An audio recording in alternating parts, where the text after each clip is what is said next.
आम्ही सारे खवय्ये. तिसरी रेसिपी असणार आहे मस्त उपवास भाजणीचा केक. आता यासाठी आपण काय काय साहित्य घेतलंय सुरुवातीला ते पाहून घेऊ. उपवास भाजणीच्या केकसाठी आपण साहित्य घेतलेलं आहे 1 वाटी उपवास भाजणी, नंतर राजगिऱ्याच्या लाह्या आपल्याला लागेल 1 वाटी, तसंच दाण्याचा कूट 2 मोठे चमचे, साखर आपल्याला लागेल 4 मोठे चमचे, चवीला मीठ आणि थोडीशी बारीक हिरवी मिरची. सुरुवात करूया. आधी आपण हे स्टफिंग बनवून घेऊया. स्टफिंग बनवण्याकरता मी इकडे पॅन गरम करायला ठेवलेला आहे. त्याच्यामध्ये आपण घालणार आहोत थोडीशी ही साखर. साखर आधी थोडीशी वितळून घेऊ आपण. साखर आता वितळलेली आहे. त्याच्यामध्ये आपण घालूया हा दाण्याचा कूट. आपण याच्यामध्ये घालू दाण्याचा कूट 2 चमचे.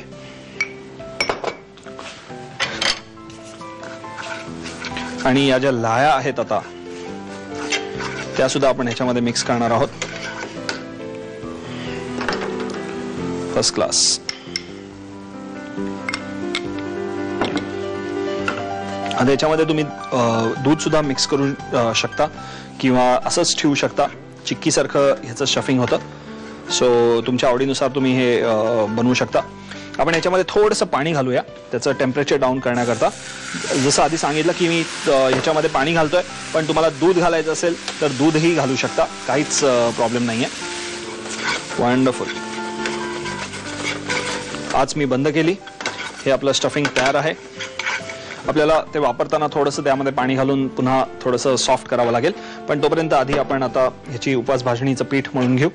त्यामध्ये आपण घालूया आपल्याला थोडंसं त्यामध्ये घालावं लागेल मीठ.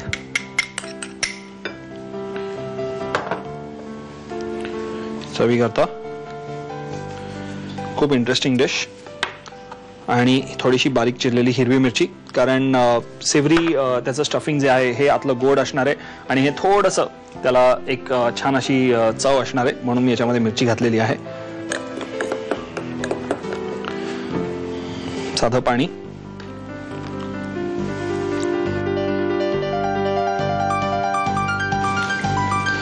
आपण आता जसं हे थालीपीठ थापून घेतो त्या पद्धतीने या पाय डिश मध्ये आपण हे थापून घेऊया.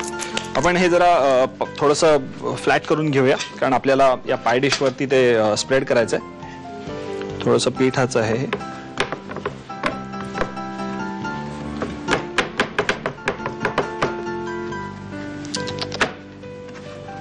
त्याला लाटण्याची वगैरे काही गरज नाहीये.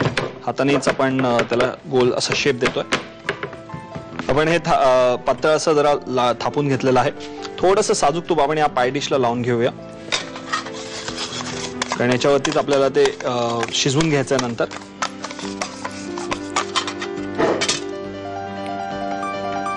अलगद उचलून आपण त्याच्या आतमध्ये ते सेट करून घेऊ. वाव. मला वाटत नाही कोणाला म्हणजे या टाईपची डिश थालीपीठाचा पाय आपण बनवू शकतो. पाय म्हणजे पाय डिश मध्ये पाय आपण बनवू शकतो, दुसरा पाय नाही. पण खूप युनिक असं ह्याची टेस्ट येईल ह्याला, ह्याच्यात काही शंकाच नाही आहे. आपण हे एकदम मंद आचेवरती थोडंसं शिजवून घेऊया, थोडंसं कडक करून घेऊया आणि नंतर हे जे स्टफिंग आहे ते ह्याच्यावरती घालून आपले उपवास केक तयार करूया. थालीपीठ आता आपलं शिजतंय, म्हणजे थालीपीठाची भाजणीचा जो आपण बेस बनवलेला आहे तो शिजतोय आता. तोपर्यंत आता त्याच्यावरती आपण हे जे स्टफिंग बनवलं आहे ते आपण ह्याच्यावरती स्प्रेड करू राजगिऱ्याच्या लाह्यांचं. आणि याची एक खासियत अशी आहे की तुम्ही हे थालीपीठ तुम्ही बेक करू शकता ओव्हन मध्ये. 180 डिग्री 180 डिग्री सेंटीग्रेडला तुम्ही ते बेक करायला ठेवू शकता, किंवा तुम्ही अशा रेंजवरती गॅसवरती तुम्ही ठेवून ते शिजवून घेऊ शकता. आपण थोड्या वेळ हे शिजवून घेऊया. साधारणतः शिजवण्याकरता एक 10 मिनिटं लागतात आणि ह्याच्यावरनं आपल्याला फॉईल लावू शकतो आपण, किंवा एक स्टीलची थाळी त्याच्यावरती ठेवू शकतो, म्हणजे ते व्यवस्थित आतमधनं शिजेल.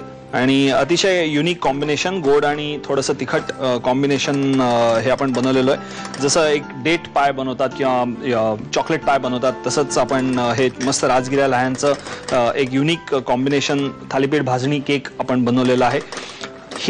ही डिश आज तुम्हाला जर का बनवायची असेल तर ह्याचं साहित्य आणि कृती लिहून घेणं आवश्यक आहे. ती झटपट लिहून घ्या. उपवासाच्या भाजणीचा केक बनवण्यासाठी लागणारं साहित्य: 1 वाटी उपवास भाजणी, 1 वाटी राजगिरा लाह्या, 2 मोठे चमचे दाण्याचं कूट, 4 चमचे साखर, हिरवी मिरची आणि मीठ. कृती: प्रथम एका पॅन मध्ये साखर वितळवून दाण्याचं कूट आणि राजगिराच्या लाह्या घालून मिश्रण वाफवून घ्यावं.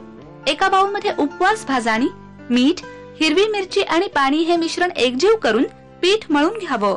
हे पीठ पाय डिशला लावून घ्यावं आणि मंद आचेवर पाय डिश ठेवून ते भाजून घ्यावं. या पाय डिश मधल्या खमंग भाजलेल्या उपवास भाजणीच्या मिश्रणामध्ये राजगिरा लाह्यांचं स्टफिंग घालून 10 ते 12 मिनिटं वाफवून घ्यावं.